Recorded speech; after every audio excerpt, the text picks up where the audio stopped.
கோழிகனம்மா. வணக்கம் வணக்கம்.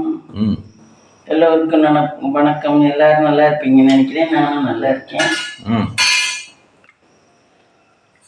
இன்னைக்கு என்ன கிழமை? திங்கக்கிழமை. இன்னைக்கு என்ன பழையபடி ரொட்டீன் ஒர்க்கு. 5 மணிக்கு எந்திரிச்சாச்சு ஃப்ரெண்ட்ஸ். மார்னிங்கா? மார்னிங் 5 மணிக்கு எந்திரிச்சு தான் இப்போ உலை ஊற்றி போட்டிருக்கேன். உலை ஊற்றி போட்டிருக்கோங்க. ஆமாம். பருப்பு வேக போடணும்.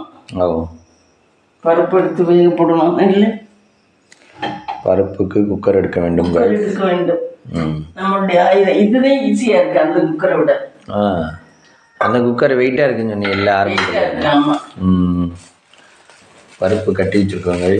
இதை நம்ம கவரில் கட்டி வச்சுருக்கீங்க. அந்த அதில் கொள்ளல நேற்று வாங்கிட்டு வந்த பருப்பு. பாருங்க, ஒரு டப்பி ஃபுல்லாக இருக்குது. அதனால எக்ஸ்ட்ரா இருக்கிறத இதில் போட்டுக்கலாம். இந்த ஒரு 2 நாள் 3 நாள் ஒரு மம்மி இந்த பருப்பு 2 நாள் வரும். 2 நாள் வருங்க. 2 நாளைக்கு யூஸ் பண்ணிக்கலாம். யூஸ் பண்ணிட்டு அப்புறம் அந்த டப்பியில் இருந்து பருப்பு எடுத்துக்கலாம். மம்மி.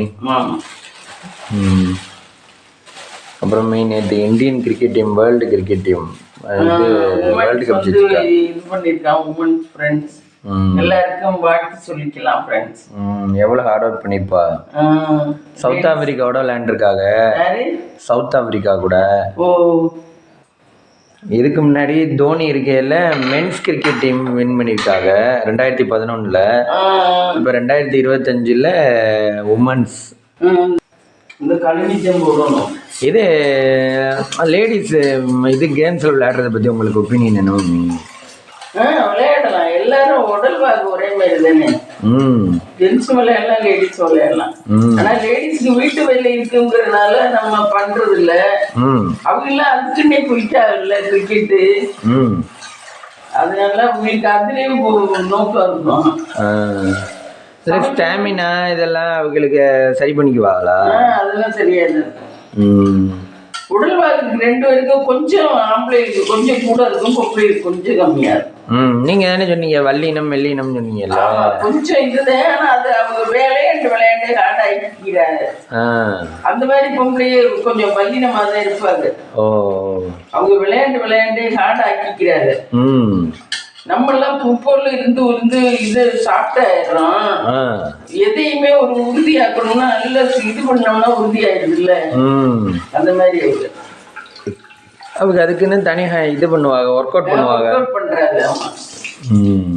அதோடய விளையாடுறதுலயும் அவங்களுக்கு கொஞ்சம் இது ஏறுது. நமக்கெல்லாம் நாங்கள் வீட்டுல இருக்கவங்கள சும்மா சாப்பிட்டோம் படுத்தோம் அப்படித்தானே இருக்கோம். நேற்று சுரேஷ்குமார் சீத்தமில்ல பார்த்தோம் ஃப்ரெண்ட்ஸ். சுரேஷ்குமார் என்ன பண்றாப்ல? இதுல அவன் தான் இதாயிருக்கேன். அவன் இதுல மன்மதன்ல சிம்பு சொல்ற வசனம் சொல்லியிருக்கேன். என்ன வசனம்? மன்மதன்ல அது என்னமோ இல்ல, அந்த லவ்வுக்கு சொல்லுவான்ல. ஆமா, அந்த இது அவன் மூஞ்சி இதுல இருந்து மூக்குல இருந்து ரத்தம் வரும். ஆமா, ஒரு டைலாக் சொல்லிட்டு அந்த டைலாக் சொல்லியிருக்கேன். அந்த டைலாக் சொல்லியிருக்கேன் அப்படியே மனப்பாடமா. அவனுக்கு அதுக்கு டி ராஜேந்தர் அவ்வளவு வாழ்த்து சொல்லியிருக்காரு. உன்னை பெத்தவங்க ரொம்ப கொடுத்து வச்சவங்க அப்படி இப்படின்னு டி ராஜேந்தர் சார் ரொம்ப சொல்லியிருக்காரு. ஏன் நம்ம மன்மதன் படம் அவர் மயன் தானே, அதனால அவனை மாதிரியே நடிச்சிருப்பேன் அப்படின்னு சொல்லியிருப்பாரு. அவனே அந்த சீன் நடிச்சதுக்கு அப்புறம் அப்பாட்ட கேட்டான், அப்பா என்னப்பா ஓகேவான்னு. சிம்பு ஒரு கண்ணுல இருந்து தண்ணி வந்துருச்சு அவன் நடிச்சதை பார்த்தது தியேட்டர்ல. நேற்று சுரேஷ்குமார் ஆக்டிங் பரவாயில்ல, நல்லா எப்படி அவன் சொல்றான்ல, லவ்ங்கிறது ரோஜா பூ மனசுக்குள்ள டப்பிக்குள்ள கொட்டி வச்ச மாதிரியா. அந்த இதை அவன் என்ன பண்ணிட்டா, விட்டுட்டு போயிட்டான். ஒருத்தி விட்டுட்டு போயிட்டாங்க அப்படின்னவன் அதை அந்த முள் செடி இருக்குல்ல, முள் செடி மாதிரி கிழிச்சு அப்படியே வெளியே கொண்டாந்து வெளியே தூக்கி எறிகிற மாதிரியா. அப்படியா? அந்த மாதிரி ஃபீல் பண்ணி சொல்லியிருக்கேன் நேற்று. எனக்கு அது புரியல. அதுதான் மூஞ்சியில அடிச்சுக்கிட்டது, இந்த மாதிரி இது பண்ணது எல்லாமே அதுக்கு தான் காரணம். என்னை விட்டுட்டு போயிட்டா அப்படின்னு சொல்லிட்டு தான் இது பண்ணிக்கிட்டு. அப்புறம் இந்த பொண்ணை கட்டிக்கிட்டேன். இந்த பொண்ணை ஒரு டாக்டர் மாதிரி இந்த பொண்ணு தானே சொல்லுது. விட்டா ஃபர்ஸ்ட் ஸ்டார்டிங்ல சொல்லும் ஒரு வார்த்தை, அது என்ன ஒரு பொண்ணு போனா என்ன, இன்னொரு பொண்ணு இருக்குல்ல அப்படின்னு சொல்லலாம். உடனே அவன் சொல்லுவேன், அம்மா தாய் வந்து ஒரு தாய் தான் உலகத்துல நம்மளுக்கு, அதே மாதிரி ஒய்ஃபும் ஒரு ஒய்ஃப் தான், நம்மளுக்கு வேற ஒய்ஃப் எல்லாம் தேடக்கூடாது அப்படின்னு சொல்லிட்டு தான் இந்த மாதிரி சொல்லுவேன். நீங்க சொல்றதே தப்பா இருக்கு. இப்ப எல்லாரும் டைலாக் சொல்லுவாங்கல்ல, ஒரு பொண்ணு விட்டுட்டு போனா போயிட்டு போதுடா, லவ் பண்ணி ஃபெயிலியர் ஆயிடுச்சுன்னா விட்டுறா, இன்னும் அவனுக்கு வேற லைஃப் இருக்குடா, வேற பாடுறா அப்படின்னு சொல்றாங்கல்ல, அது வந்து தப்பு. ஒரு லைஃப் தான் இருக்கு எல்லாருக்கும் அப்படின்னு சொல்றேன். அதுக்கு கொரியோகிராஃபர் சொல்லி கொடுக்கறது தானே, அவங்க இந்த கான்செப்ட் எடுப்போம் அந்த கான்செப்ட் எடுப்போம்னு எடுக்கிறது. அது ஒரு நேரம் சக்சஸ் ஆகும், ஒரு நேரம் ஃபெயிலியர் ஆகும். டைலாக் கொடுத்தா பேசிடுவோம் தானே, ஆக்ட் பண்ணி பார்த்து தானே ஸ்டேஜுக்கு வந்து ஆக்ட் பண்றாங்க. பல வாட்டி ப்ராக்டிஸ் பண்ணிட்டு, இப்போ நம்ம வந்து சொல்றோம்ல, ஒரு எக்ஸாம் எப்படிப்பா பாஸ் பண்றோம், படிச்சு திரும்ப எழுதி பார்த்து திரும்ப எழுதி பார்த்து அதை பல டைம் ப்ராக்டிஸ் பண்ணி தானே பண்றோம். இப்போ குரூப் 4 பாஸ் பண்றாங்கன்னா எப்படி பண்றாங்க, அவங்க 24 மணி நேரத்துல 20 மணி நேரம் படிச்சுக்கிட்டே இருக்காங்க. ஒரு வருஷம் படிச்சுக்கிட்டே இருந்தோம்னா குரூப் 4ல எல்லா கொஸ்டினுமே நம்மளுக்கு தெரிஞ்சிருக்கு. 100க்கு 99 கொஸ்டின் தெரிஞ்சிருக்கு. எல்லா கொஸ்டினுக்கும் கரெக்டா ஆன்சர் அடிச்சிடறான். அவங்க ரிசல்ட் போடுறாங்க, பாஸ், உடனே சர்டிஃபிகேட் வெரிஃபை பண்றோம், குரூப் 4ல பாஸ் பண்ணிட்டாருன்னு கவர்மெண்ட் வேலை வாங்குறோம். அது மாதிரிதான். அதே முழு மூச்சா இருந்தோம்னா பண்ணிடலாம் ஒரு வேலையை. இதுக்குதான் அங்கே போய் உட்கார்ந்துருக்கேன் சென்னையில.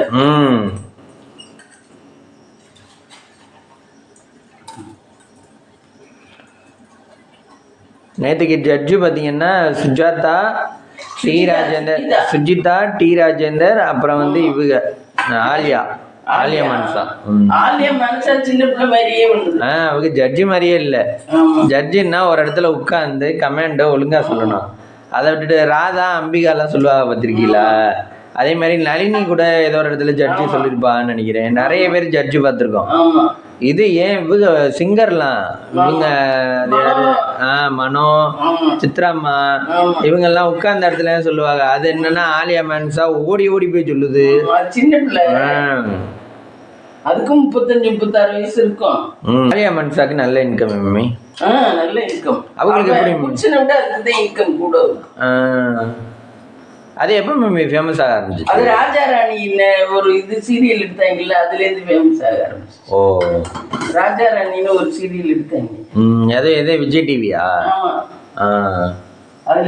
அதுல என்ன ஆக்டர் நடிச்சாங்க, என்ன கேரக்டர்? 2 பேரும் புருஷ முன்னாடியா தான் நடிச்சாங்க. அவங்க குழந்தை கூட அழகா இருக்கும்ல. குழந்தை அழகா இருக்கும். அது குழந்தையே பாத்துக்கல, அவங்க அம்மா மாமியாரே பாத்துக்கு. அப்ப பாசம் இருக்குமா மம்மி? நல்லாதே. அம்மா அப்பா சொல்றது அப்படியே கேக்குது இல்லையா இதுக்கெல்லாம். பாத்துக்க ஒருத்தவங்க சொல்றா இல்ல, அம்மா அப்பாவே பாக்குறது இல்ல. இந்த வேலைக்கு போறவங்க எல்லாம், கவர்மெண்ட் வேலைக்கு 2 பேரும் வேலைக்கு போறவங்க எல்லாம் அம்மா அப்பாவே அம்மா அப்பா பிள்ளைகளை பாக்குறதே இல்லை அப்படின்னு சொல்லிக்கிட்டு இருக்காங்கல்ல. ஆனா அந்த பொண்ணு இது ஆடுனா அதுவும் ஆடுது, ஆடுற மாதிரியே ஆடுது அந்த பிள்ளைங்க நல்லா. அடுத்த வருஷம் உருவாக்கிட்டாங்க அவங்க. அந்த பிள்ளைங்க டான்ஸ் எல்லாம் சூப்பரா ஆடுது பொண்ணு. பையன் தெரியல, பொண்ணு நல்லா சூப்பரா ஆடுது. பொண்ணு ஒரு பையனுமா? பொண்ணு ஒரு பையன். மூத்தது பொண்ணு, பையன் இப்பதான் பிறந்திருக்கேன்.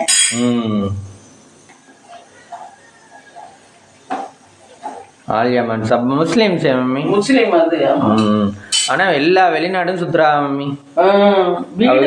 தண்டி வீடு எத்தனையோ குரோருக்கெல்லாம் கட்டி இருக்கு. 2-3 வீடு அம்மா வீட்டுக்கு வீடு கட்டி கொடுத்துருக்கு. அம்மா வீடு வசதி இல்ல, அம்மா வீட்டுக்கு வீடு காரு எல்லாம் வாங்கி கொடுத்துருக்கு. அம்மா வீட்டுக்கு புருஷ வீட்டுக்கு தெரியாம அம்மா வீட்டுக்கு போய் எல்லாம் செஞ்சுட்டு வந்துருது. அவங்க 2 பிள்ளை அம்மி? 2 பிள்ளை அம்மா. அவங்க புருஷனுக்கு தெரியாம நிறைய கொடுக்குறாங்களா? புருஷனுக்கு தெரியாம குடுக்கறவங்க முன்னாடி உமா வீட்டுக்கிட்ட தானே அதுவோட வீடு, அது பிறந்த வீடு அம்பத்தூர்ல. அதுக்கு ஒரு தங்கச்சி. இது வந்து இவன் பாய், அந்த பிள்ளைக்கு இந்து. ஆலியா மன்சா ஹிந்து, அவன் தான் பாய். ஆனா இது கன்வெர்ட் ஆயிடுச்சா? கன்வெர்ட் ஆயிடுச்சான்னு எனக்கு தெரியல. ஆனா 2 பேரும் லவ் பண்ணி கல்யாணம் பண்ணிக்கிட்டாங்க. இவங்க 2 பேர் வீட்டுக்கும் பேச்சுவார்த்தை இல்ல. 2 பேரும் சம்மந்தப்படுற 2 பேரும் பேசிக்க மாட்டாங்க. ஆனா இந்த புள்ள போய் எல்லாத்துக்கும் ஹெல்ப்பும் பண்ணிட்டு வந்துருது தெரியாம. அப்ப அவங்களும் நிறைய ஹார்ட் ஒர்க் பண்ணி தானே வந்துருப்பா. 2 லவ் மேரேஜ்னா எதுவுமே இருந்திருக்காது தானே. ஆமா, அவங்களும் இந்த அளவுக்கு இருக்காங்கன்னா அவங்களோட செமினா அவங்களோட இது தானே, ஆர்டர் தானே காரணம். நிறைய பேர் லவ் பண்ணிக்கிறவங்க சக்சஸ் பண்ணிடுறாங்க, ஒரு சிலர் தான் ஃபெயிலியர் ஆகிறாருல்ல. அந்த வயசுல அந்த தெம்பு அந்த இதெல்லாம் இருக்கும், அதுல ஒரு இது இருக்கும், அந்த வேகம் இருக்கும். ஆலியா மனுஷா பிறந்த வீட்டுக்கு நல்லா செய்யுது, பூந்த வீட்டுக்கு நல்லா செய்யுது, அதுக்கு செஞ்சுக்குது, எல்லாம் செஞ்சுக்குது. அது ஒரு ஆள் சம்பாரிச்சு. ஆனா வீட்லயே இருக்காது போல. ஓ, அது மகள்கிட்ட கேக்குது, என்னடி இப்படி பண்ற அப்படி பண்றன்னு மகளை ஒரு ஃப்ரெண்டா ஒரு தனி ஆளாவே நினைக்குது. மகளுக்கு இவங்க சொல்லல எதுவும். அவ இப்ப பண்றது, அவ வந்து மக வந்து இப்ப ஏதாவது ஒரு டப்பி இங்க கொண்டாந்து, என்னடி இங்க கொண்டாந்து டப்பி வைக்கிற அப்படின்னு இவங்க வந்து இந்த நம்மளுக்கு அண்ணன் தம்பிகள்கிட்ட கேட்போம்ல, அது மாதிரி கேக்குறாங்க. அவங்க நடந்துக்கிறது ஸ்டேஜில் நடந்துக்கிறது அப்படி தானே நடந்துக்கிறாங்க. இது சுரேஷ்குமார் நேற்று கேட்குறேன், ஆலியா மேன்ஸா கீழே இறங்கி வந்த உடனே நான் எப்படி பண்ணேன் அப்படின்னு கேட்குறேன். உடனே ஆலியா மேன்ஸ் சொல்றாங்க, இங்க பாருங்க எப்படி கேட்குறேன், எப்படி பண்ணேன் எப்படி பண்ணாங்க அப்படிங்குது. விவரம் தான் அந்த குட்டி, அது பார்த்த விவரம் இல்லாத மாதிரி பண்ணுது. விவரம் தான். ஓ, வயசு இருக்கும், 36-37 வயசு இருக்கும்.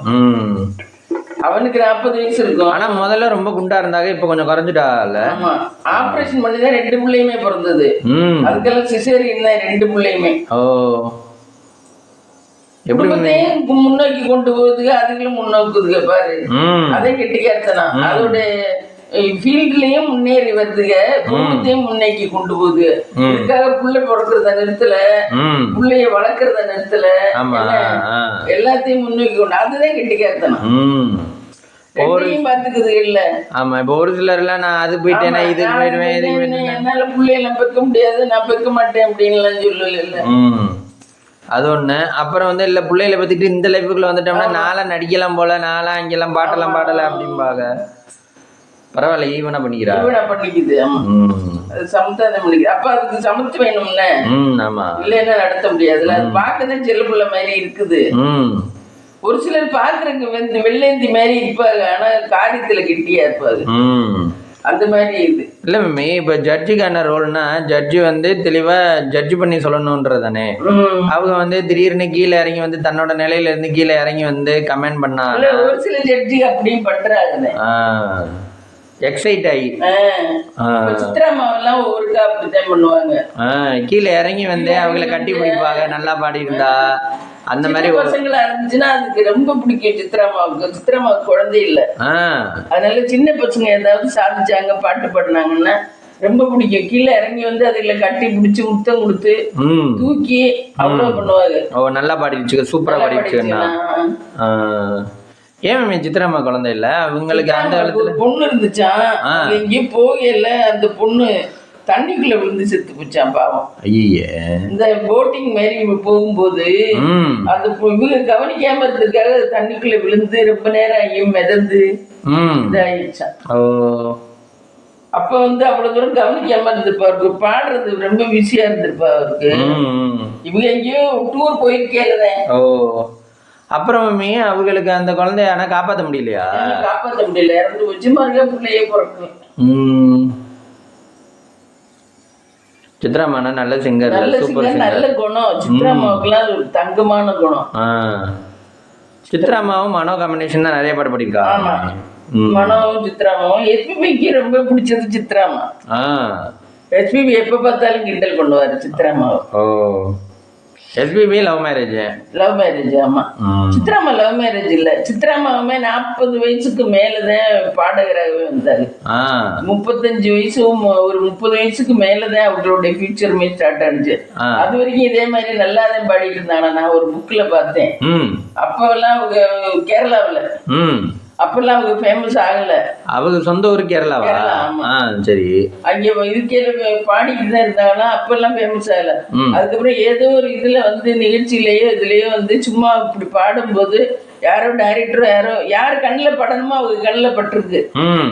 பட்ட உடனே அவங்க வந்து வாங்கம்மா இங்கே பாடலான்னு சொல்லி கூட்டிட்டு வந்து அப்படிதான் சென்னைக்கு வந்து பெரிய ஆளானது. ஃபர்ஸ்ட் வரைக்கும் நல்ல குரல் இருந்திருக்கு, ஆனா அதுக்கு அங்கீகாரம் கிடைக்கல. யாரு எஸ்டாப்ளிஷ் பண்ணணுமோ அவங்க பண்ணல. அதுக்கப்புறம் ஒருத்தவங்க கண்ணில் பட்டு எஸ்டாப்ளிஷ் பண்ணிதே அவங்க இவ்வளவு தூரம் டெவலப்மெண்ட். அவங்க ஒரு காலத்துல எல்லாரும் பாட்டுமே அவங்க தானே மம்மி. சித்ரா இந்த ரஜினி கமல் காலத்துல. ஆமா, அப்ப அதுக்கு ஒரு நேரம் காலம் வரணும்ல. ஆமா, அதே மாதிரி எம்ஜிஆருக்கு 45 வயசு வரைக்கும் அவர்கிட்ட இருக்க திறமை எல்லாம் இருந்துதா இருக்கு. ஆனா அது வரைக்கும் அவரு வந்து எஸ்டாப்ளிஷ் பண்ணல, நடிக்க வரல. அதுக்கப்புறம் நடிக்க வந்ததுக்கு அப்புறம் அவருடைய திறமை எல்லாம் வந்து பணம் காசு குமிய ஆரம்பிச்சிச்சு. அப்ப அதுக்கு ஒரு நேரம் தான் ஒத்து வர வேண்டியதா இருக்கு, யோசிச்சுப்பாரு. ஆனா ஒரு சிலர் மம்மி இந்த இவன் சொல்றோம்ல, அந்த இதுல ஜெயிச்சான்ல ஒரு குட்டி பையன், நம்ம சூப்பர் சிங்கர்ல அம்மாவுக்கு மட்டும்தான் இருக்காங்க அப்பா இல்ல அப்படின்னு சொல்லிட்டு ஒரு பையன். அந்த பையன்லாம் பாத்தீங்கன்னா இத்தனை உண்டுதேன். ஆனா இந்த சூப்பர் சிங்கர்ல ஜெயிச்சு வீடு வாங்கிட்டேன் இந்த வயசுல.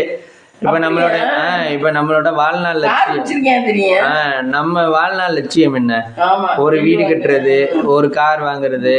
நம்ம அதிகபட்சமே ஒரு கவர்மெண்ட் வேலைக்கு போனாலே அதானே பண்ண முடியும். அவனுக்கு சுக்கிரதசையா இருந்திருக்கும்.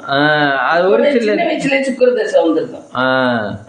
அப்ப வந்து அவனோட அடுத்த லட்சியம் வந்து இன்னும் அதிகபட்சமா தானே இருக்கும். ஆமா, ஆனா கார் வச்சிருக்கேன் தெரியா, வேற என்னமோ இல்ல, என்னமோ கருப்பா ரொம்ப உள்ளது போல இருப்பேன், பல்லு எல்லாம் ஒரு மாதிரி. ஆமா, ஆனா நல்லா பேசுவேன். இந்த வயசுல இவ்வளவு தூரம் பேசுறானே. ஆமா, யாரையுமே பிரியங்காவே அவ்வளவு கலக்குவேன். ஜட்ஜி பிரியங்கா அந்த கலக்கு கலக்குவேன். இது பிரியங்கா உட்காருன்னா ஏக்கா உட்காருங்க அப்படின்னு கிண்டல் பண்ணுவேன். நல்லா இது பண்ணுவேன். நிறைய பேசுறதுனால எல்லாரும் எடுத்துக்கிறா. அவனதான் சித்ராமாவுக்கு ரொம்ப பிடிக்கும். அவனதான் சித்ராமா கட்டி பிடிச்சு இதுங்க, எங்க வீட்டுக்கு வந்துரு நீ அப்படிங்க சித்ராமா, எங்க வீட்டுக்கு வந்துரு நீ, நான் பாத்துக்கிறேன் உன்னைய. சூப்பர் சிங்கர்ல நிறைய பேர் ஜெயிச்சு இப்ப படத்துல நிறைய பேர் பாடுறாங்க மம்மி. இவன் என்ன பண்ற, இவனுக்கு ரோல் என்ன? அந்த பையனோட ரோல் பாட்டு தான் பாடுறது. இப்ப பாடிட்டு தான் இருப்பானா இருக்கும். கானா பாட்டு எல்லாம் பாடுறேன்.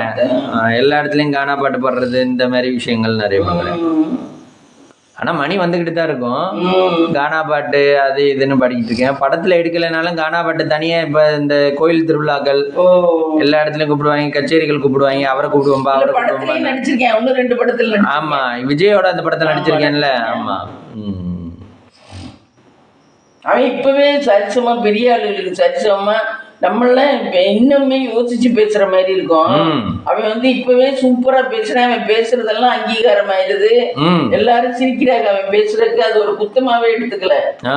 அப்படி பேசுறேன், அப்படி யோசிச்சு பேசுறேன். இப்பவே யோசிக்கல, டப்பு டப்புன்னு பேசுறேன். அவனுக்கு எப்படியா அது வருது, அது கடவுள் கொடுத்த வர மாதிரி. நம்மளுக்கு எல்லாம் நம்ம யோசிச்சு பேசுறதே சமயத்துல தப்பா போயிடுச்சுன்னா என்னடா பண்றதுன்னு யோசிக்கிறோம். ஆமா, நம்ம ஏன் ஒரு மைண்ட்ல ஒரு ஸ்டெக் ஆகி தடுமாறுறதுனாலதான் அப்படி இருக்குமா? இப்ப வந்து அவன் எல்லாம் படப்படன்னு பேசிடுறதுனால கடவுள் அந்த அனுகிரகம் கொடுத்துருக்காரு. எதுவுமே கடவுளோட அனுகிரகம் எல்லாம் நடக்காது. கடவுள் அந்த அனுகிரகத்தை கொடுத்துருக்காரு. அவன் மேல வர்றதுக்கு இது அவனுடைய வாய் ஒரு சான்ஸா இருக்கு. அதே இப்ப நம்ம சொல்றோம்ல, சொல்றீங்கல்ல சித்ராமாவுக்கு இல்லாத திறமையா? ஆனா சித்ராமாவே 30-35 வயசுக்கு மேலதான் திறமை தெரிஞ்சிருக்கு. ஆமா, திறமையை தெரிஞ்சிருக்கு. அதுக்கு முன்னாடி 20 வயசுல பாடி இருந்திருப்பாங்க. வீட்டுல உள்ளவங்களுக்கு மட்டும்தான் தெரிஞ்சிருக்கான். இப்ப நம்ம வீட்டுல ஒரு ஆள் சூப்பரா பாடுறாங்கன்னு வச்சுங்க, அவன் சூப்பரா பாடுறான்டா, அவனை எப்படியாவது ஆளாக்கணும்டா, எப்படி ஆளாக்குறது, அவர்கிட்ட போய் கேட்பமாடா, இவர்கிட்ட போய் கேட்பமாடா அப்படின்னு கேட்பான். அவன் போய் கேட்கிறவன் என்ன சொல்லுவேன், லோக்கலா இருந்தேன்னு வச்சுங்க, நீ என்னைய விட்டுட்டு முன்னேறியா? ஐயோ, நான் உங்களெல்லாம் எடுத்துக்க முடியாதுப்பா, நான் வேற ஆள் எடுத்துக்கிறேன்பா அப்படின்னு சொல்லிட்டு எடுத்துக்கிட்டு இருப்பாங்க. அப்ப அந்த இடத்துல திறமை அடிபட்டு போயிடும். அப்புறம் இன்னொரு இடத்த வாய்ப்பு கண்டுபிடிக்கணும். ஆனா வந்து இப்ப வாய்ப்பு கண்டுபிடிக்கிறதுனா யாராவது ஒரு ஆள் நேச்சுரல் பார்த்து இவங்க சூப்பரா பாடுறாங்களே, இவங்களை படத்தை கொண்டுட்டு போலாமே அப்படின்னு சொல்லிட்டு அவங்க இன்வால்வ் பண்ணி கொண்டு போனாதான் வர முடியும். இல்லைன்னா கடைசி வரைக்கும் அவங்க இப்படியே இருந்திருப்பாங்க. இல்லைன்னா 55-60 வயசு வரைக்கும் பாட்டு பாடாம இந்த மாதிரி இந்த இதுவாவே இருந்திருப்பாங்க. அதே நேரங்காலம் தான் ஒருத்தரை வெளியே கொண்டாடுறதுமே. அதே நேரம் இல்லாம எதுவுமே நடக்காது. அதுக்குதான் நேரம் வரணுங்கிறது எல்லாத்துக்கும். நேர காலம் கைகூடி வந்தா நமக்கு எல்லாமே. இப்ப ஒரு கல்யாணம்னு வச்சுக்க, நேரங்காலம் கைகூடி வந்துருச்சு, நம்ம நினைக்க கூட இல்ல. ஆனா அந்த கல்யாணம் நேரம் கைகூடி வந்துருச்சுனாக்க எல்லாமே சுமூகமாவே முடிஞ்சிடும். எதுவுமே பிரச்சனை இல்லாம நேரம் ஒத்து வந்தா நம்ம பிரச்சனைன்னு நினைக்கிற பணம் இல்லைன்னா கூட அது எப்படியோ முடிஞ்சிடும். என்ன யாராவது ஒரு ஆளு திடீர்னு ஹெல்ப் பண்ணி என்னமோ பண்ணிடுவாங்க. இதே நேரங்காலம் ஒத்து வராம நம்மளா வலுக்கட்டாயமா பண்ணோம்னு வச்சுக்க, அது வந்து சிக்கல்ல வந்து முடிஞ்சிடும். ஏதாவது பெரிய சிக்கல்ல வந்து முடிஞ்சிடும். அது நேரங்காலம் தான் வேணும். எல்லாத்துக்குமே நேரங்காலம் பார்க்கணும். நல்ல விஷயங்களுக்கு மட்டும் பார்த்தா நல்ல விஷயங்கள், கெட்ட விஷயங்கள் தான் தானாவே நடந்துருது. ஆமா, ஒரு உடம்பு சரியில்லையா அதுவாவே நடந்துருது. கெட்ட விஷயங்கள் தான் தானாவே நடந்துருது. நல்ல விஷயங்களுக்கு நம்ம நேரங்காலம் பார்க்கணும். இப்போ நார்மல் லைஃப்ல வீடு நீ சாமானியமா கட்ட முடியாது. உனக்கு தலையில எழுதி இருந்தாலே வீடு கட்ட முடியும். அப்படியா? என்னதான் நீ பணம் வச்சிருந்தீங்க? ஆமா. இல்ல இப்பதான் எல்லாரும் வச்சுக்கிட்டு அங்க வாங்குற இங்க வாங்குற அதெல்லாம் அவங்களுக்கு விதி இருக்கு. விதி இருந்துதான் கட்டுறாரு. ஏன்னா நிறைய பேர் இந்த சொந்தக்காரு கமலத்துக்கு சொந்தக்காரு யாரோ ஒருத்தர் அவ்வளவு பணம் வச்சிருக்காங்க. அந்த அம்மா நச்சா அப்புறம் என்னமோ அரசியல்வாதி மாதிரியா புதுக்கோட்டையில. ஆனா அவங்கள்ட்ட அவ்வளவு பணம் இருக்கு. ஆனா ஒரு வீடு இடம் வாங்கி போட்டிருக்காங்க, அது கட்டவே முடியலையா வீடு. அந்த பாக்கியம் இல்லையா? அந்த பாக்கியம் இல்ல. பிள்ளைகள்லாம் டாக்டருக்கு முடிச்சிருச்சுக்கலாம். பிள்ளைய பையனோ பொண்ணோ டாக்டருக்கு முடிச்சிருச்சுக்கலாம். நல்ல வசதியா நல்லா இருக்காங்களாம். நல்ல வீட்டுல வாடகைக்கெல்லாம் இருக்காங்க புதுக்கோட்டையில. ஆனா வீடு கட்டுற பாக்கியம் அவங்களுக்கு இன்னும் வரல. அது அந்த மாதிரி பாக்கியம் இல்லாதவங்களுக்கு பாக்கியம் கொண்டு வர முடியுமா ஜாதகத்துல ஏதாவது மாத்தி? அதுதான் இந்த பரிகாரம் அது இதெல்லாம் பண்றோம் பாரு. ஆனா பரிகாரம்லாம் பண்ணா கொஞ்சம் நம்ம பாவம் கழியுமா? அதுக்கு இந்த இடத்த வாங்கி கொடுக்கணும் திருப்பி. பக்கத்துல ராசியா இருக்கும், இந்த இடத்துல கட்டலாம்னு. அவங்க இல்ல நாங்க இங்கிட்ட எல்லாம் வரல, அவங்க கொஞ்சம் வசதியானவங்களாம், அதனால நாங்க இங்கிட்ட எல்லாம் வரலேன்ட்டானோம். இவங்க தன்னோட பெருமையை காட்டுறதுக்கா நாங்க வாங்கி தரோம்ன்றா? இந்த பொண்ணு தன்னோட பெருமையை காட்டுறதுக்கா. ஒரு ஆள் அப்படியே கொஞ்சம் வந்துட்டாலே போதும் மனுஷனுக்கு அப்படியே கர்வம் வந்து அவங்கள வீடு கட்டலன்னு ரொம்ப இது பண்ணிவிட்டாரு. அவங்களுக்கு இடம் நல்ல பெரிய இடம் வாங்கி போட்டிருக்காங்களாம். அதுல ஆரம்பிக்கவே முடியல. ஆரம்பிச்சாவே ஏதோ தடங்கள் வருதான். தடங்கள் வந்தா முக்கால்வாசி நிறுத்திடுவாங்க. பிள்ளைய டாக்டரா, பொண்ணு டாக்டரா, பிள்ளையெல்லாம் நல்லா படிச்சிருச்சுக்கலாம். ஆனா வீடு கட்டினா லிப்ட் வச்சு அப்படி பெரிய வீடாதான் கட்டுவாங்க. அவ்வளவு பணக்காரலாம். ஆனா அது கடவுள் இன்னும் கொடுத்து வைக்கலையே. யோசிச்சு பாரு. அது சொந்த வீட்டுல இருக்கிறதும் ஒரு பாக்கியம் தான். பாக்கியம் தான். அதுதான் சொல்றேன். பணம் வச்சிருந்தாலும் நம்ம சொல்றோம் நடக்கும்னு, அதெல்லாம் நடக்கிறதுலாம் நம்ம கையில இல்ல. எல்லாமே நல்ல வேலை கிடைக்கிறதா ஒரு பாக்கியம் தான். நம்ம கையில இல்ல. அந்த ஆவடைய ஒரு சின்ன முயற்சி பண்ணாவே நல்ல வேலை கிடைச்சிருது. ஒரு சிலர் இந்த நிறைய பேர் எவ்வளவு கேள்விப்படுறாங்கிறீங்க. இங்க பாருங்க, குரூப் 4 எழுதுறாங்கல்ல, எனக்கு போன வாட்டி 1 மார்க்ல போச்சு, இந்த வாட்டி 2 மார்க்ல போச்சு, இனிமேலுக்கு நான் அதை படிக்கவே மாட்டேன் அப்படின்னு அதை வெறுத்தவங்க எத்தனை பேர் இருக்கா தெரியுமா மம்மி? இப்ப ஒரு கடவுள் ஒரு 3 வாட்டி வாய்ப்பு தருவாரு. ஒரு வாட்டி 1 மார்க்ல போகுது. இப்ப நீங்க 99 எடுத்துட்டீங்க, 100 எடுத்தாதான் மார்க்னா, நீங்க 99 எடுத்துட்டா என்ன பண்ண முடியும்? ஐயோ இந்த 1 மார்க் விட்டுட்டோம் என்ன பண்றது அப்படின்னு யோசிப்போம். கொண்டு வரணும். ஆமா, ஆரம்பத்துல இருந்து கொண்டு வரணும். அப்புறம் 2வது வாட்டி எழுதுறீங்க, அப்ப 98 எடுக்கிறீங்க. அப்ப இந்த வாட்டி 2 மார்க் விட்டுட்டேன் மேடா, என்னடா பண்றது, கொஞ்சம் டஃபா இருந்துச்சு 2 மார்க் விட்டுட்டேன் மேடா அப்படின்னு சொல்லி அப்புறம் 3வது வாட்டி எழுதுறீங்க. 3வது வாட்டி இப்படியே சிக்கல் வந்தா நம்மளுக்கு படிக்க தோணுவோமே. ஆனா சிக்கல் தான், அதுவும் யோகா இல்லை, ஆனால் நம்மளுக்கு அந்த நாலேஜ் அப்போ அவங்களுக்கு நாலேஜ் இருந்தும், நாலேஜ்னா இப்போ 98% அந்த சப்ஜெக்ட் நாலேஜ் இருக்கு. ஆனால் அந்த ஒரு 2% இல்லாதனால தானே அவங்க ஃபெயிலியர் ஆகுறாங்க. அப்போ அந்த இடத்துல வேலை கிடைக்காம இல்லாதனால இல்ல, ராசி இல்ல வரணுங்கிறது. அந்த அது இருந்தாதே, அந்த 2% இருந்தாதே நேரம் கவர்மெண்ட் வேலை பிடிச்சிருப்பானே அந்த ராசி. அப்போ அந்த மாதிரி இருக்கவங்களுக்கு எப்படி இருக்கு மனசு? ஐயா நம்ம இவ்வளவு முயற்சி பண்ணி இப்படி அவங்க ஏதோ துரோகம் பண்ணியிருக்காங்க யாருக்கோ, அதனால கடவுள் அந்த அவருக்கு போன ஜென்மத்துல ஏதோ யாருக்கோ அந்த கடைசி நேரத்துல ஏதோ துரோகம் பண்ணியிருக்கனால அவருக்கும் கடவுள் கடைசி நேரத்துல இப்படி பண்றாரு. அப்ப அது ஒரு சிலருக்கு ஈஸியா கிடைச்சதுன்னு சொல்றோம்ல, அப்ப அவங்களுக்கு பாக்கியம் பண்ணிருக்காங்க, ராசி பாக்கியம் பண்ணிருக்காங்க. எதுவும் யாரும் கேட்ட உடனே கொடுத்துருப்பாங்க, எதுவும் பண்ணிருப்பாங்க. அந்த மாதிரி உள்ளவங்களுக்கு கிடைக்குது. ஒரு சிலர் என்ன பண்ணாலும் கடைசி வரைக்கும் கொடுக்க மாட்டாங்க, ரொம்ப ஸ்ட்ரிக்டா இருப்பாங்க. ஆமா, அந்த மாதிரி உள்ளவங்களுக்கு அவங்களே எப்படியோ அதே மாதிரிதான் அதே மாதிரி கடவுளும் கொடுப்பாரு. நம்ம அதனாலதான் ரொம்ப பாவம் பண்ணக்கூடாதுன்ற. ஆமா, பாவத்தை சேர்த்து வச்சுட்டோம்னா இந்த ஜென்மம் இல்ல அடுத்த ஜென்மத்திலேயாவது அனுபவிப்போம் அப்படின்னு சொல்லிட்டு தான். ஆனா அது தெரியாம எல்லாரும் இந்த ஜென்மத்துல செய்யறாங்க. இப்ப இது ஒருத்தவங்க இந்த வீடியோல சொல்லியிருந்தாங்க, நம்மளால யாருக்கும் எந்த கெடுதலும் செய்யக்கூடாது. இல்ல ஒரு ஹஸ்பண்ட் வந்து டெய்லரா, ஒரு 2 பேரும் சின்ன கப்பல் தான் அவங்க போட்டிருக்காங்க. அது நீயே நான் சொல்லியிருக்கு, சார் நான் உழைச்சி கண்டிப்பா கார் வாங்குவேன் சார் அப்படின்ட்டு இருக்கு. அவர் ஆவடே பண்ணி கேட்கிறாரு, ஏமா கார்ல இவ்வளவு பைத்தியமா இருக்கீங்க அப்படின்னு கேட்கிறாரு. உடனே அது சொல்லுது, சார் ஒரு வாட்டி என்னை அவ்வளோ அவமானப்படுத்திருக்காங்க சார், என்னை பெத்த அம்மா விட அவ்வளோ அவமானப்படுத்திருக்காங்க சார், நான் இவரை கல்யாணம் பண்ணிட்டேன் அப்படின்னு சொல்லிட்டு. அவர் டெய்லராக தான் இருக்காரு, அவர் மூட்டு வலியா, அவரை வந்து நீங்க 24 மணி நேரத்துல 20 மணி நேரம் தைங்க நம்ம முன்னேறணும், 20 மணி நேரம் தைங்க முன்னேறணும், 20 மணி நேரம் தைங்க முன்னேறணும்னே இதை சொல்லிக்கிட்டு இருக்கா. சரி, அவரும் எனக்கு ஷோல்டர் வலிக்குது அது வலிக்குது இது வலிக்குதுன்னு சொன்னாலே நீங்க தச்சுக்கிட்டே இருங்கன்னு சொல்லிட்டு காசுக்காக அந்த அளவுக்கு போட்டு பாடாப்படுத்துமா. அவரும் சரி ஒய்ஃப் தானே சொல்றா அப்படின்னு சொல்லிட்டு செய்வாராம்.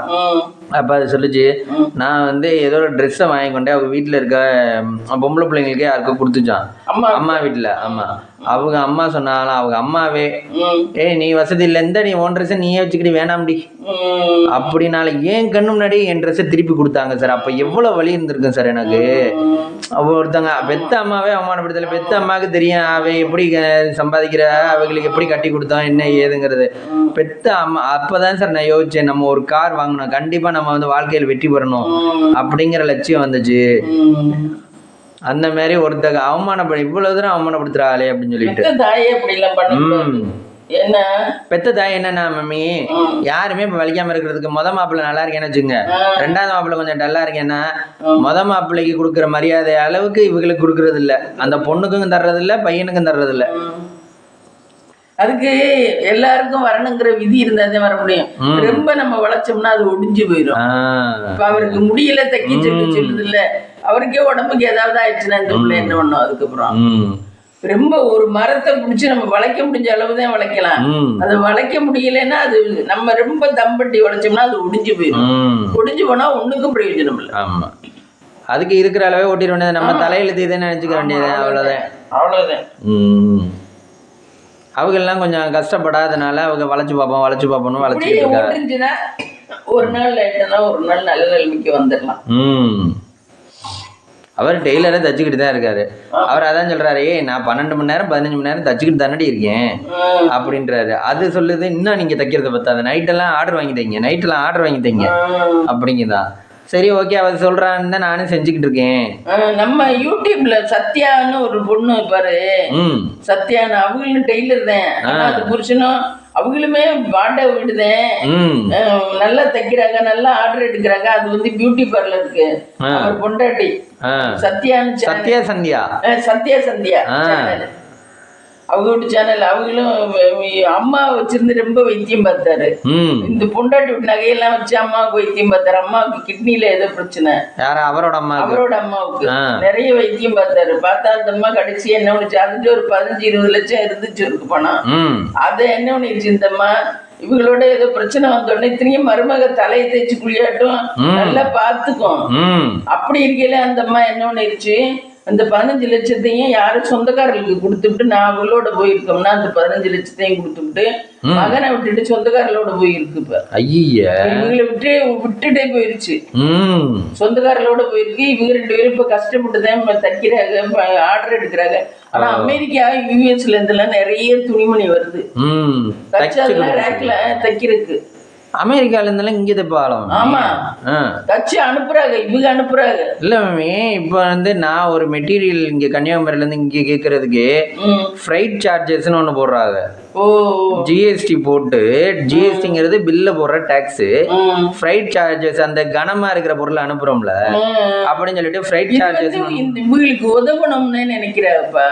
அவங்க சேனலை பார்த்துட்டு அமெரிக்காவில் இருக்கவங்க எல்லாம் பார்த்துக்கிட்டு இவங்களுக்கு உதவணும், நம்ம எந்த மூலமாவது உதவணும் அப்படின்னு நினைக்கிறேன். சேலையெல்லாம் பண்டில் பண்டிலா கொடுத்து அனுப்புறாங்க அமெரிக்காவில இருந்தெல்லாம். பண்டில் பண்டிலா அனுப்பி அவங்க இவங்களும் தச்சு அதெல்லாம் ஒரு ரோவாவே அடுக்கி வைக்கிறாங்க. அவங்க வீட்டுலாம் பேக் பண்ணி அனுப்பணும்னு சொல்லி காட்டுறாங்க. அவருக்கு நல்லா வருது தையல். ஆனா 24 hours தைக்கிறாரு பாவம் சத்யா சாண்டி. அந்த பொண்ணு ஹெல்ப் பண்ணுது, அதுவும் நல்லா ஹெல்ப் பண்ணுது. அது சமையல் சூப்பரா சமைச்சு சாப்பிடுவாங்க. சாப்பாடு அப்படி இருக்கும், குழம்பு வெஞ்சினம் எல்லாம் அப்படி இருக்கும், சூப்பரா இருக்கும் சமையல் சாப்பாடு. நல்லா அந்த பொண்ணு நல்ல திறமை. அந்த பொண்ணு கல்யாணம் பண்ணிக்கிட்டு வந்தது ஏன் கேக்குற, அது விட்டு கதை. அம்மா அப்பா அது விட்டு சொந்தம் யாரும் வரதே கிடையாது. இவங்க 2 பேரும் லவ் மேரேஜ் இருக்கு. அதுக்கும் அம்மா அப்பா யாருமே வர்றது கிடையாது. இவங்க விட்டு அம்மா இருந்ததும் போயிடுச்சு. என்ன இவங்க 2 பேரும் தான். இப்ப இந்த பையன் ஒரு பையன் நீல முகமா ஒரு பையன் இருப்பேன். அந்த பையனை வச்சுக்கிட்டு இவங்க தான் இருக்கிறாரு. ஆனா நல்லா ஆர்டர் எடுத்து நல்லா தைக்கிறாங்க. ரெஸ்டே இல்ல. ஆனா சமயத்துல ஹெல்ப் கேட்பாங்க. நைட்ல நேரலை போடுறாங்க பாரு. அப்ப எங்களுக்கு ரொம்ப சிரமமா இருக்கு அப்படி இப்படின்னு சொன்னா இந்த நம்ம மக்கள் அனுப்புவாங்க பணம். வாடகையிலே இருக்கா 8000 ரூபாய் வாடகையில என்னமோ இருக்காங்க. அது வீடு நல்லா இருக்கு. 8000 ரூபாய் வாடகை என்னும்போது. ஆனா துணிமணி சூப்பரா கட்டணும் சத்யா. துணிமணி எல்லாம் அப்படியே விலை கூடின துணிமணி தான் அம்பட்டும் கட்டும். சூப்பரா கட்டும். அப்ப காசுலாம் அதுல போட்டுருவாங்களோ தெரியல, அப்படி போட்டுருவாங்க. நல்லா கட்டும் துணிமணி. இல்ல அவங்க அந்த ஃபீல்டுல இருக்கனால அவங்களுக்கு அதுல ஒரு இன்ட்ரெஸ்ட். தைக்கிறது அவர் தைச்சாரு, ஒன்னும் காசு கொடுக்க வேண்டியது இல்லை. ஆமா இல்ல மம்மி, இப்ப ஃபாரின் சாப்பாடுமே அவங்க கொஞ்சம் சாதாரண சாப்பாடெல்லாம் இல்ல, சூப்பரா இருக்கு. குழம்புல நம்ம அத்தை வைக்கிற மாதிரி குழம்பு வைக்கும். குழம்பெல்லாம் பிடிக்கும். அப்ப அவங்க சைடுல இது ஹோட்டல் பிசினஸும் பண்ணலாம். ஹோட்டல் பிசினஸும் பண்ணலாம். திறமை இருக்கு. அந்த திறமை இருக்கு. அந்த பொண்ணுகிட்ட திறமை இருக்கு. ரெண்டாவது அது பியூட்டி பார்லர் மாதிரி மேக்கப் பண்ணணும்னு சொல்லி யாரும் கூப்பிட்டாக்க மேக்கப் பண்ணவெல்லாம் போகுது. மேக்கப் பண்ண போகுது. நம்ம திறமை இருந்தா அதுல ஹார்ட் ஒர்க் பண்ணோம்னா கண்டிப்பா வந்துடலாம். ஏன்னா அந்த திறமை எல்லார்கிட்டயும் இருக்காது. கவலைப்படல, அதுதான் நான் சொல்லணும்னு நினைச்சேன். அவங்க கவலைப்படல. 2 பேரும் ஜாலியாதே இது போட்டுக்கிட்டு வீடு வாடகைக்கு இருக்காங்க. நகை நட்டு எல்லாம் ஒண்ணுமே இல்ல. ஒரு பையன் தான் பிறந்திருக்கேன். பையனை ஸ்கூலுக்கு அனுப்புறாங்க, தைக்கிறாங்க, சாப்பிடுறாங்க, இப்படிதான் இருக்கிறாங்க. வேற ஒன்னும் இது இல்ல, சோர்ஸ் ஒண்ணும் இல்ல. இருந்த 15 லட்சத்தையும் அம்மா சொந்தக்காரன்ட்ட கொடுத்துருச்சான். கொடுத்துட்டு அந்த அம்மா அங்கே போய் இருக்கான். ஏன் இவங்க மேல கோவத்தினாலயா? இவங்க மேல கோவத்தினால. யாரும் சொந்தக்காரன்ட்ட அந்த மகளும் இல்ல, வேற யாரும் சொந்தக்காரன்ட்ட. இருந்தாலும் எப்படி இவ்வளவு கோவம் வந்தாலும் பெத்த மாயம் இல்லைன்னா அம்மா. ஆமா, நான் அவ்வளவு கோவப்படுறாங்க. அவ்வளவு கோவப்பட்டுதான் அந்த அம்மா. இத்தனையும் மருமக நல்லாதான் பார்த்துச்சு, அதையும் விட்டுட்டு போயிடுச்சு அந்த அம்மா. இப்போ எல்லாரும் கேட்குறாங்க, இங்கே அம்மா இங்கே அதுக்கு சொல்றாப்புல எங்க அம்மா எங்களை வேண்டாண்டு போயிடுச்சு. நம்ம இனிமேல் நான் கடைசி காலத்துல இவங்கள்ட்ட பணம் இருக்க வரைக்கும், அந்த அம்மாட்ட பணம் இருக்க வரைக்கும் மற்றவங்க பார்ப்பாங்க. அதுக்கப்புறம் நீயே பையனை விட்டுட்டு வந்திருக்க சொல்லத்தனமே செய்வாங்க அப்படின்னு சொல்லிட்டு வீட்டு இந்த பணத்தை கொடுத்துருந்தா ஒரு மூலதனமா யோசிச்சு பாரு. உள்ள ஆளுக தானே. ஆமா, இது விட்டு நகை வச்சதுன்னு திருப்பிள்ளையா நகை அடகுல இருக்கான். இந்த அம்மாவுக்கு நகை அடகு வச்சு வைத்தியம் பார்த்தது. அதனால இவங்களுமே கோபமா இருக்காது. இந்த அந்த நகையை திருப்பி கொடுக்கணும்ல அந்த 15 லட்சத்துல. இது அதெல்லாம் பண்ண மாட்டேன்ட்டுதான் தூக்கிட்டு ஓடிச்சான் அவங்க சொந்தக்காரர். நான் உங்களுக்கு எல்லாம் திருப்பி தர முடியாது அப்படின்னு பாருங்க எப்படி இருக்கா. ஆமா, இப்ப அதே சொல்றாப்புல யாரும் கேட்டா எங்க அம்மா பத்தி எனக்கு கேட்காது, இந்த மாதிரி பண்ணிச்சு அப்படின்னு. ஆனா அவங்க 2 பேரும் ஜாலியா தான் இருக்காங்க. நல்ல சினிமா பாட்டுக்கெல்லாம் ஆடிட்டு ஜாலியா தான் இருக்காங்க. அவருக்கு உழைப்பு இருக்கு நல்லா. பாவம் அவருக்கு ஒவ்வொரு நேரம் உடம்பு சரியில்லைங்கிறாங்க. உழைச்சாலும் இதெல்லாம் ஹார்ட் ஒர்க் எல்லாம் போட்டு எல்லாம் முன்னேறதுலாம் கஷ்டம். ஸ்மார்ட் ஒர்க் தான் பண்ணணும். ஸ்மார்ட் ஒர்க் தான் பண்ணணும். ஆமா, நீங்க சொல்ற மாதிரி இப்போ ஒண்ணுக்கு ஒண்ணு ஒரு வியாபாரமா இங்க இருந்து இங்க டிரான்ஸ்ஃபர் பண்ண, இங்க இருந்து இங்க மாத்துறது, அந்த மாதிரி உள்ளதெல்லாம் பண்ணோம்னா நமக்கு காசு நிறைய வரும். ஆமா, இது நம்ம ஹார்ட் ஒர்க்கும் இல்ல, ஒரு இதுக்கு இவ்வளவு, ஒரு பட்டியலுக்கு இவ்வளவு அப்படிங்கிற மாதிரி லாபம் வரும்ல. அதை விட்டுட்டு ஹார்ட் ஒர்க் பண்ணிக்கிட்டுலாம் நம்ம நாள் ஃபுல்லா நம்ம ரத்தத்தை சிந்தி வேலை பார்த்துக்கிட்டு உடம்புலயும் அவ்வளவு தூரம் இருக்காது.